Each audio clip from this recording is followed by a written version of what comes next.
Okay, so in this video, I'll teach you guys how to use React Server Components and D3.js. I have a few slides that I wanted to go over, but I'm just gonna skip a few of them and just get right to the point. Right, so D3 provides different scale types to visualize different types of data, like categorical or quantitative, for example. And here are some of the different types of scales that you can use. First, we'll look at scale linear from the npm package D3 scale. And to start, we will use some fake data. So this will give us a feel for how to work with D3 scales. And the process is more or less the same for all the different scales. And then I'll go ahead and use this stock market API. And here's the example endpoint. I just didn't feel like signing up for an API key, so I borrowed one of their demo endpoints. Okay, so like I mentioned, we're going to take a look at scale linear. And so how does it work? Right, so first, typically when we work with data, this is how I like to format the data and pass it into a scale linear. So it's usually an array of objects, right? So this is what our data typically looks like. It's an array of objects. And for simplicity, I just used X and Y as the property names. And then the other thing that we need when creating charts in D3.js is we need to specify the dimensions of an SVG container. Right. So for simplicity, I'm not showing the code for to generate this SVG element, but think of the box as an SVG element, and eventually, once we get to the code, I'll show you how to create this SVG element. But anyways, right. So our SVG, and here we're specifying that the width we want it to be 400, and I'm not specifying the units since D3 handles all of this for us under the hood. And then the height is 500. And in a bit, I'll talk about more about padding and how that works. Right, so to get started, first we need to create a scale. And this is how we would do it. We would use scale linear. And then we need to specify the domain. So the domain, for most of these scales, you need the minimum value in your x values, and then you need the maximum value in your x values. Right, so now that we created the xScale object, if we go ahead and reference the xScale object and invoke the domain function, we'll see that we get an array with two values, right? The minimum value in our x values and the maximum value in our x values. And so under the hood, D3 will figure out how many ticks to create for us, and these will be uniformly spaced, right? So if you notice here, I only have 3 data points, like 1, 5, and 8 for our x values. But D3 is smart enough to figure out how to display or how to generate these ticks so we have a nice representation of the data. And again, I'm not showing the code for generating these ticks. It's more, I just want to illustrate how to think about D3 scales, and having this mental model in mind will help you. Right, so now the next thing that we need to specify is the range. And so this is where, I remember when I was first learning D3, it was a little confusing, but the range needs to be coordinated with the dimensions of our SVG. And then, let's see. Right, and so again, if I reference our scale object and I invoke the range function, I see that I get 100 and 300 in the array. Right, and as I mentioned, but we want to visualize this data, so we want to place it on our SVG using its dimensions. Okay, and so this first number here, you can think about it as like kind of like padding, right? I'm specifying 100 units of padding. It's not quite padding, but I found this to be the most intuitive explanation. And you can always read more about how this actually works under the hood. And then similarly, we're saying, so if I were to get rid of this right here, minus dim padding, dim width would be 400. It will go all the way to the end of our SVG container, and it will start placing items the edge of our container, and we don't want that. And so here I'm saying go to the end, but give me another 100 units of padding. Once we dive into the code, I'll make sure to explain every step of the process as I'm writing out the code. Right, so as I mentioned earlier, I'm not showing the code here in these slides to actually generate the ticks, but essentially this is what range allows us to do, right? So now that we've specified the domain, we know how many ticks we're going to have, and then we're specifying for each tick, we're assigning a unique value to that tick, which uh, and these values are derived from the data in our x values. But now what range allows us to do is to uniformly distribute these ticks along our SVG. So essentially, this is what we end up with, right?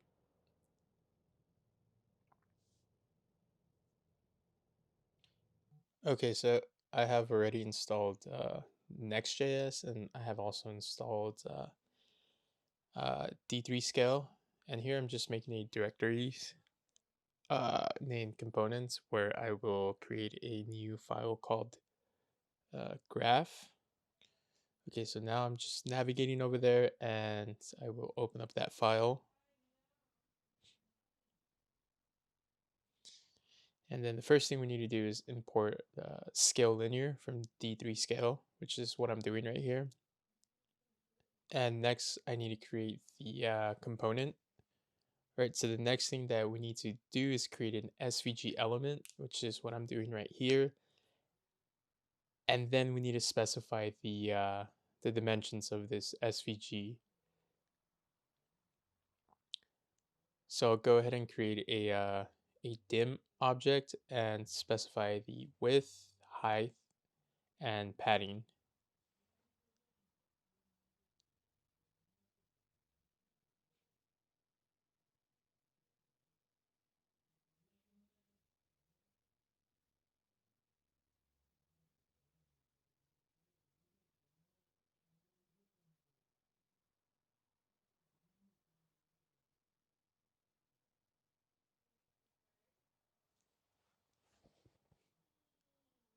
Okay, so I'll just go ahead and bring up the development server, and now I'm heading over to localhost and gonna bring up the app. So I installed Daisy UI, so yours will not look like this.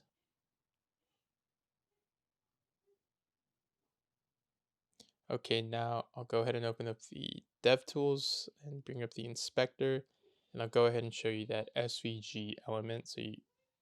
Right, so if you look closely, you can think of it as a container that will hold our graph. Right, so if you look closely, you can see that the height is 500 and the width is 1400. Okay, so anyways, now what we need to do is we need some data. And this is typically how you'll see the data structured when you look up D3 examples, right? So it will be an array of objects. And for simplicity, I use X and Y as the property names, but you can name these whatever you want. Okay, so the next thing is we need to create a scale.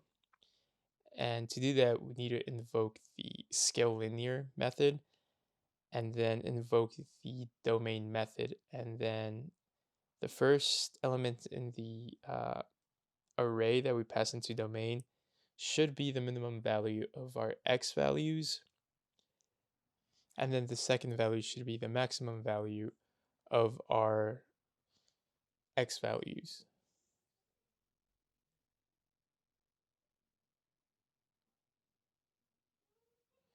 And here I'll just go ahead and console log. I'll reference the xscale object that we created, and I'll invoke the domain function. And you'll see, if I go over to the console, you'll see that we have an array with two items. The first item is 1, and then the second item is 8. And the next thing that we need is range. And so with the range, we need to coordinate it with our dimensions of our SVG. And here I'm just logging out the domain and the range values. If we go over to the console, you can see our domain again. And if you look at the range, we see the values 100 and 1300. Now, if we reference the scale object has a ticks method, and what ticks does is it actually returns our x values. I'll go ahead and log the ticks. So in our data, we only had three values, 1, 5, and 8. But D3 is smart enough to create these ticks and space them or distribute them evenly or uniformly. And this is what I'm showing you guys right here. But what we actually need is the value in the range that corresponds to our x value. And to do this, we can just invoke the xScale function and then pass it the x value. And here I'm just trying to think of a name for our x value.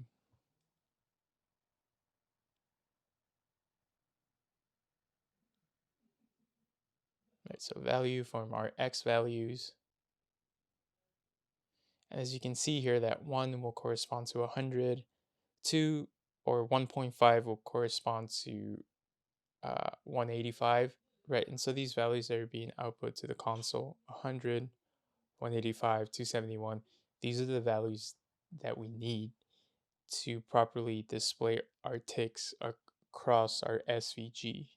And here I'm just logging the X value and its corresponding value in its range.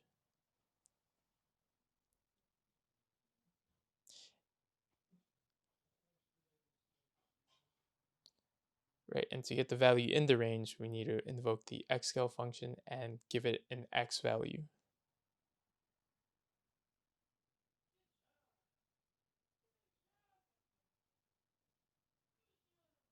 And so as you can see in the console, 1 in our domain maps to 100 in our range, and then 1 in our domain, 1.5 in our domain maps to 185 in our range. And then as you can see down here, 8 in our domain maps to 1300.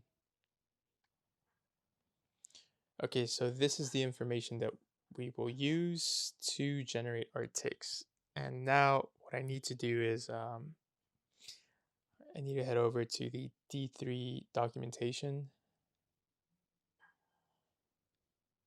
And actually I need D3 axis. And if you scroll down, you'll see, right, you'll see an example of what gets generated when you invoke a D3 axis scale. And so this is the information that we need here. So I'll go ahead and take this piece of code and copy and paste it.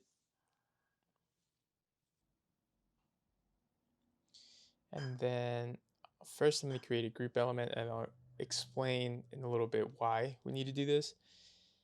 And so this is what we need to do. We need to reference the xScale object, then invoke the ticks method, and then we need to map over the x values.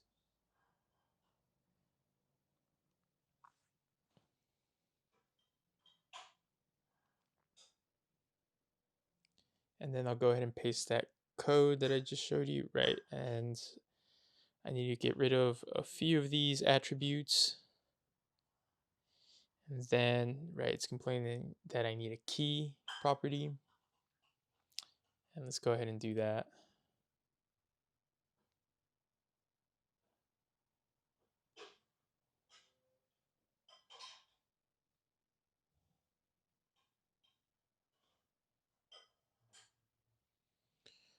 Right, so this transform attribute, this is this translate function, this translate TSS function. So the first argument needs to be a value in our range. And so this is how we do it. So we invoke the xScale function and then pass it an x value, and it'll give us a corresponding value in its range. And then here I'm just passing in the x value. And so now if I head over to the app, you can see right now we have ticks and we have data, but the axis or the ticks are not being shown in the correct location. And so this is where this first group element that I created comes into play. So we need to do the same thing again. We need to add the transform attribute, and we need to pass it this CSS translate function. And I think so the first value should be 0, and then the second value should be the height of the SVG. And here I mix those numbers up, and I'll show you what it does. So the first argument is specifies x, and then the second value specifies the y. So these are your x and y coordinates, right? So here I'm fixing the issue, and now you'll see that the ticks have been moved out of the way, and they're being displayed below our SVG. And this is where padding comes into play. So now here I can just say dim dot padding, right? Dim height minus dim dot padding, and this should fix the issue.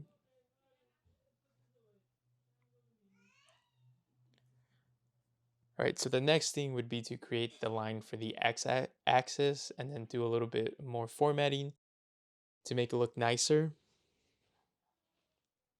And here I'm just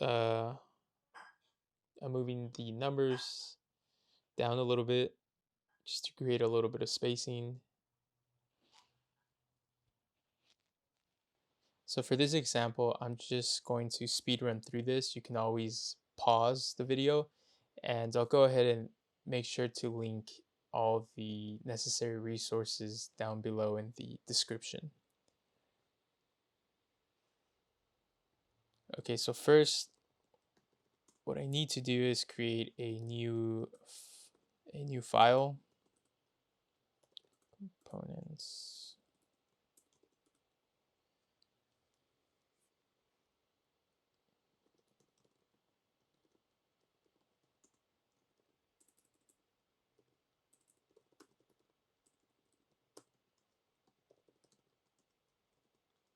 Now I'll go ahead and navigate to that new file, and same as before, I need to create the component.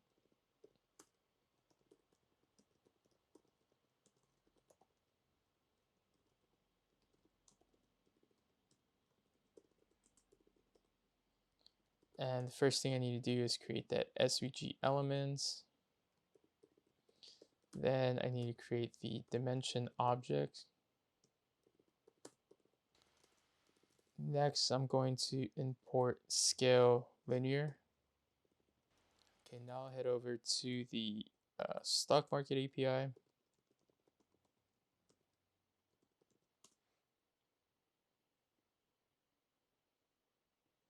Now, if I go to the documentation, I'll go ahead and I'll do daily, and I'll use one of these example endpoints. And let's go ahead and click on one.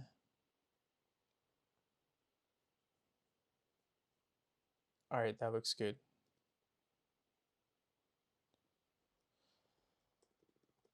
Okay, so first we need to get this data, and since we're using React Server components, we can do something like this: async, and do const do res away fetch,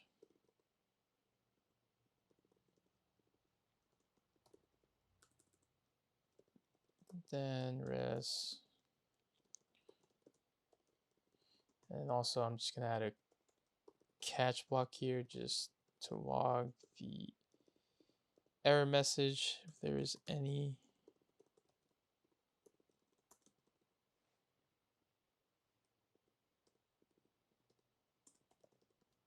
And now I'll go ahead and console log the response. So that should be our data. Now let me go, I need to actually bring up the server again.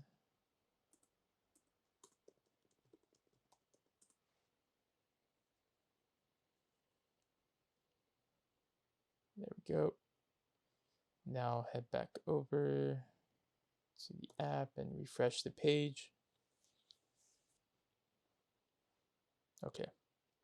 Now if we go back to the server, we see we have data. Okay, so I need this data right here, time daily series. So I'll go ahead and copy that property name.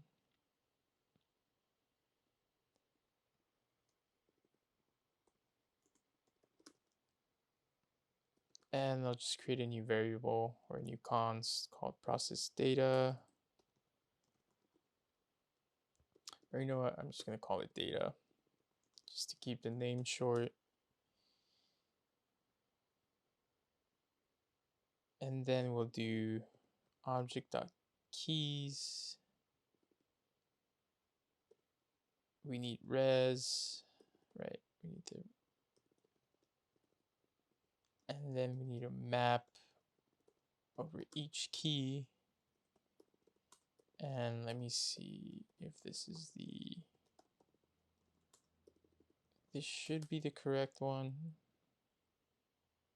Okay, yeah, looks like we're getting the correct. And so the next thing that we need to do is now we need to return some data. So we need to do this. And I'll go ahead and say xscale. And since this is time series data, we need to use the time scale function from D3 scale. So actually, we need scale time. And we will use scale linear too.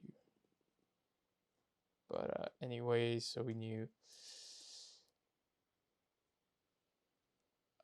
Okay, so our x value would be, so we need to create, so scale time takes date objects. So we need to pass in that date string into the date constructor and create a new date object. And then for y values, we need to access the actual data. Okay, let me see. So we'll go ahead and do something like this. And then it'll be, we need to give it the key, but we're still not done. We actually need to decide which one of these properties we want. So I'll go ahead and pick this one right here, close. And it'll look something like this.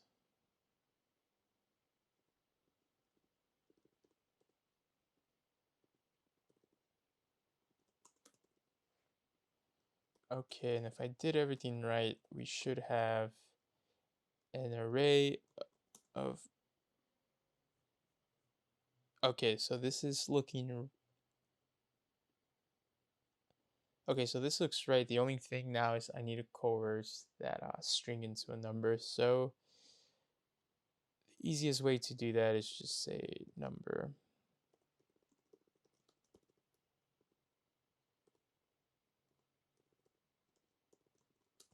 Right, and I've played around with this API before, and one of the reasons I don't use it is I just don't like the way they structure the data. It's annoying to work with. Okay, so anyways, now that I have data, now I need to construct the uh, the scale for our x-axis. So it will look something like this: x scale. Then we can do so scale time.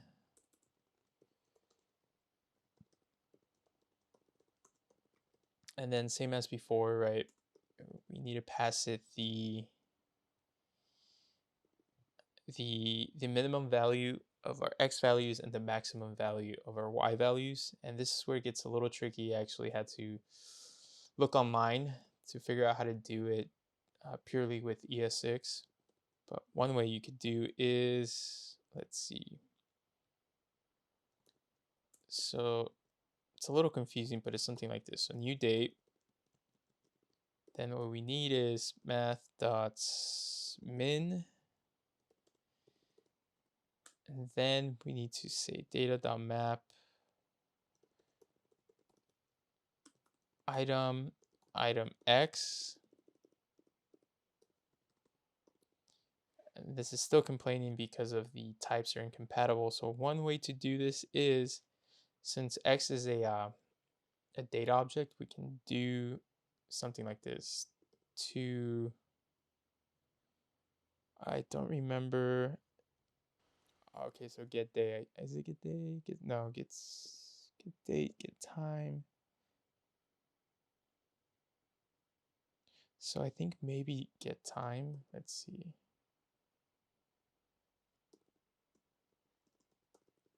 Right, so first we need to convert the date objects into a numerical representation, which is what math.min takes. And same thing with max. And then after we find the minimum or the earliest date, we need to feed that back into date and create a new date object. And we do the same thing for math.max. What happened? Okay, there you go. And let me just quickly check this is looking good. I don't need this anymore. Right. So I'll go back to the console and let me scroll all the way down. Okay, that's not looking right.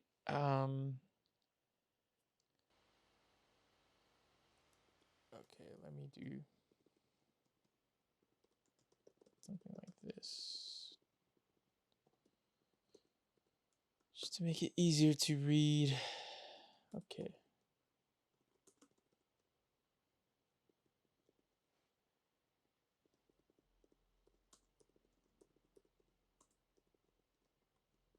So we're saying data.map item.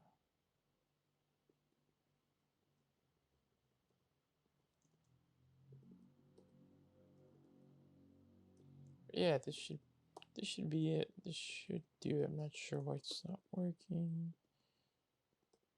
Up min max.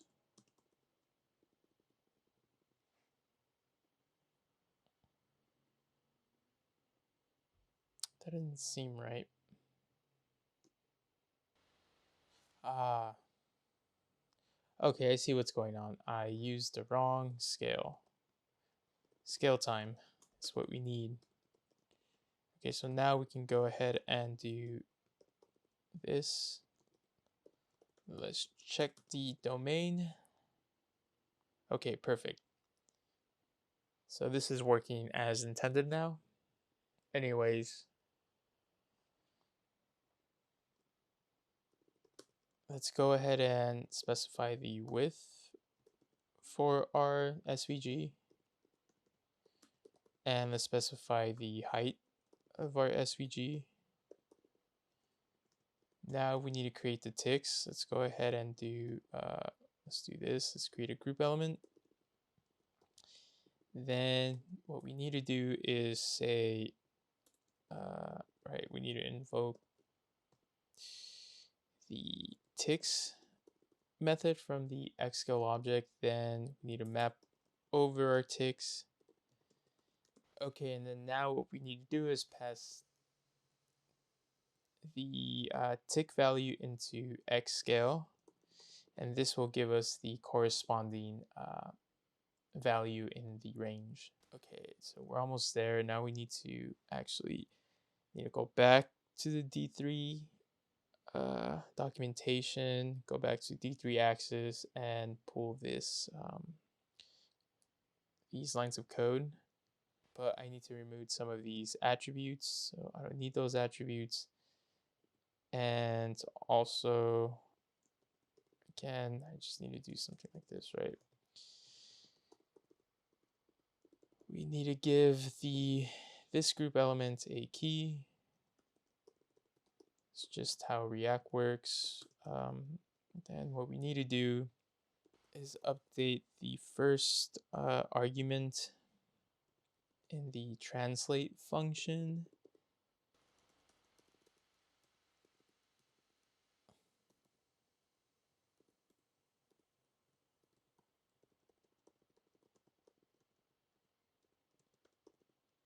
Okay, finally. Then what I need to do is, okay, it's complaining about that. What else are we complaining about? Okay. And then finally, I need to pass in the tick.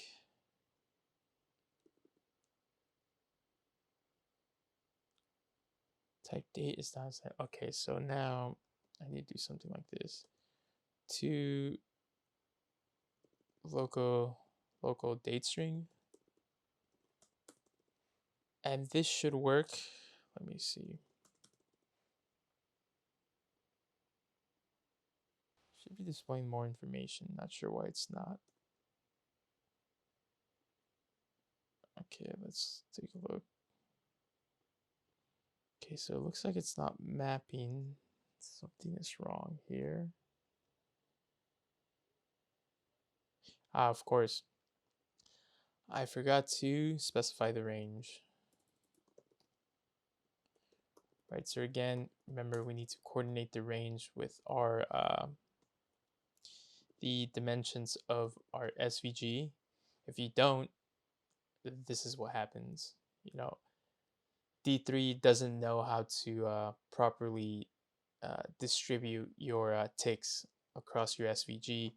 And I think if you don't specify the range, it defaults to 0 and 1. Okay, so anyways, let's go ahead and do this, minus dim dot padding. And that should fix it. Okay, it's still not fixing it.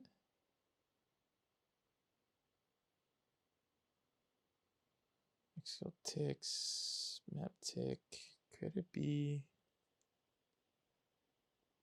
Excel tick? Huh, what the hell's going on? Let me see.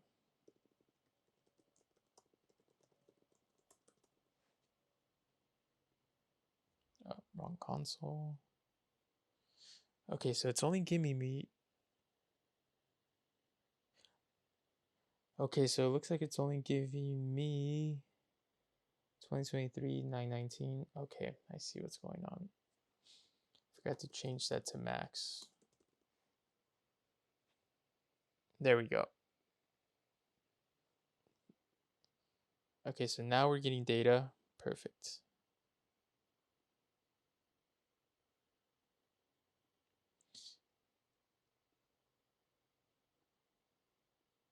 Okay, I'm just checking. Okay, so it looks like the values are being distributed correctly. Now what's happening, I forgot to add the closing oops. I forgot to add the closing parentheses. There we go. So now our values are being distributed evenly across our SVG. And the only thing is that we can't really read this data. So what we can do is, right, so we can do transform. I think it's rotate. So we can just rotate by 45 degrees. And now we can read the data a little bit better. And then the next thing I can do is just move down the dates a little more. And okay, it's starting to look better, but our x-axis is not in its correct location. So we can come back to this G element and do the same thing, transform, do translate. Actually, I think the first, yeah, so x should be 0 and y should be dim dots height minus dim dot padding. And that should display it where we want it to be.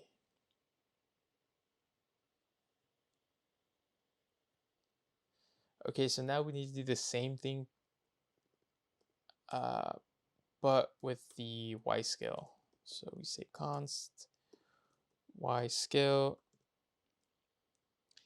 and this time we'll be using scale linear.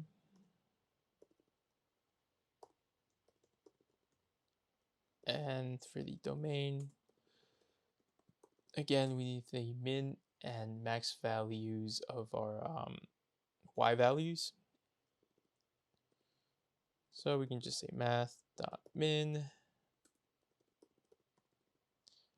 data.map item y,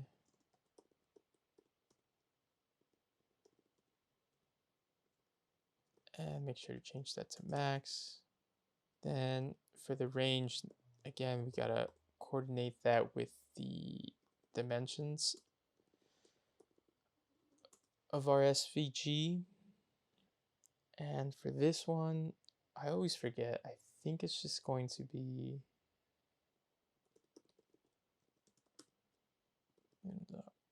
padding, and then we add dim.padding. Okay, and again, we need to add a G element.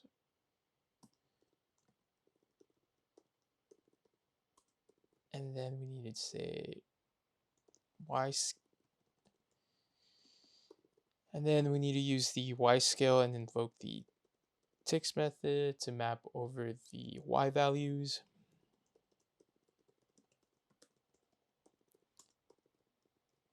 And now what we need to do is we need to say, oh, before I forget, let me just do this.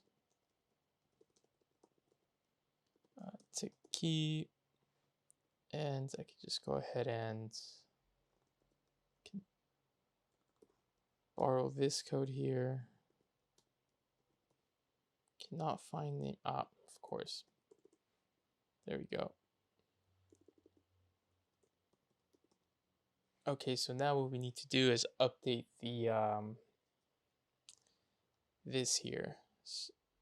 So the x coordinate, I think this one is going to be, yeah, this one should be 0. And then I think this one should be, yeah, y scale, and then tick. Okay, so if we did it correctly, okay, sort of, I didn't do, I know why. What we need to do is actually here, we're using the wrong attributes. And actually, if I bring up this y-axis component that I wrote a while ago, we can see here. Right, so we need to use x2 here. Okay, so if I go back, right, here we go. For line, yeah, we need to use x2. Yeah, that looks fine. Okay, so that's looking better. Now what we need to do for the text is update some of the attributes as well. Okay, so we need to use the x attribute.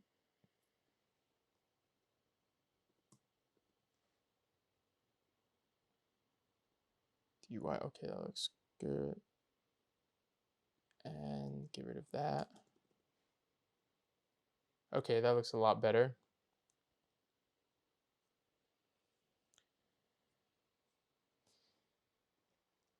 And now we need to add the transform property to our group element that is housing all of our ticks for our y-axis. And this should look something like this. Translate. I believe this should be, I always forget, let me see. Yeah, we just for the, right, so for the x value, all we need to do is add 100 units of padding, and that should fix it for the most part. Let's see. Okay, what's going on here?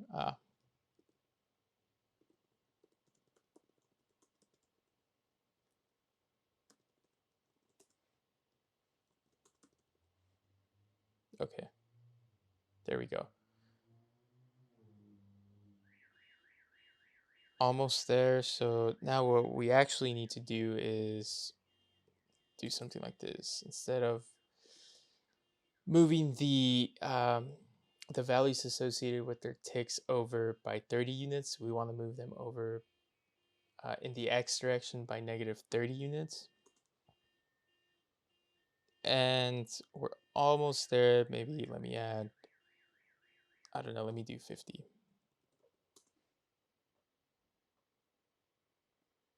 And so now we need to visualize the our data. And to do that, we can use D3 shape, and we can use the line function. Let me see. I think I already have it installed. Yeah, I have it installed already.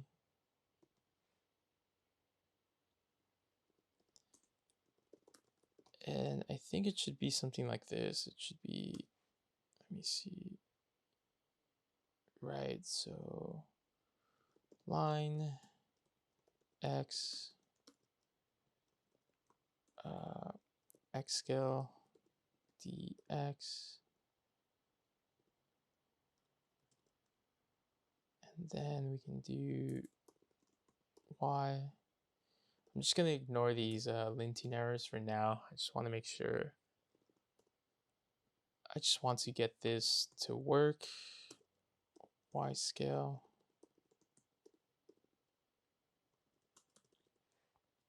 So I'll create a new group element for the for this new line, and I think, yeah, we need to use path d, and just do something like this. Say data.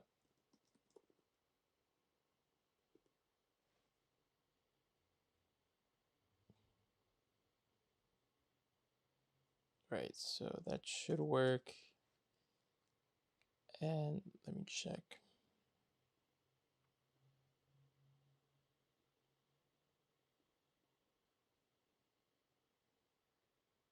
Almost there. Let's see.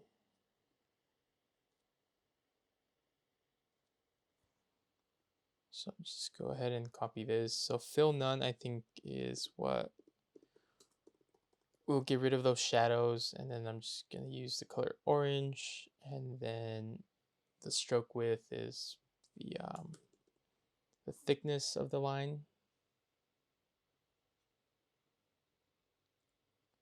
Right, so now we have data, but can't really see it. Let me change the color of that line. Maybe black would be better. Yeah, that looks better.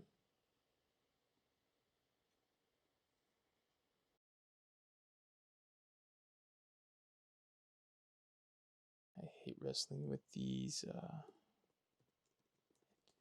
think maybe it's X dates Y number. There we go. Finally. Right, so here it's just complaining about, yeah, so what we can do is just use a type assertion. And this is saying, like, I know the value is not going to be null or undefined, so just go ahead and unwrap that value.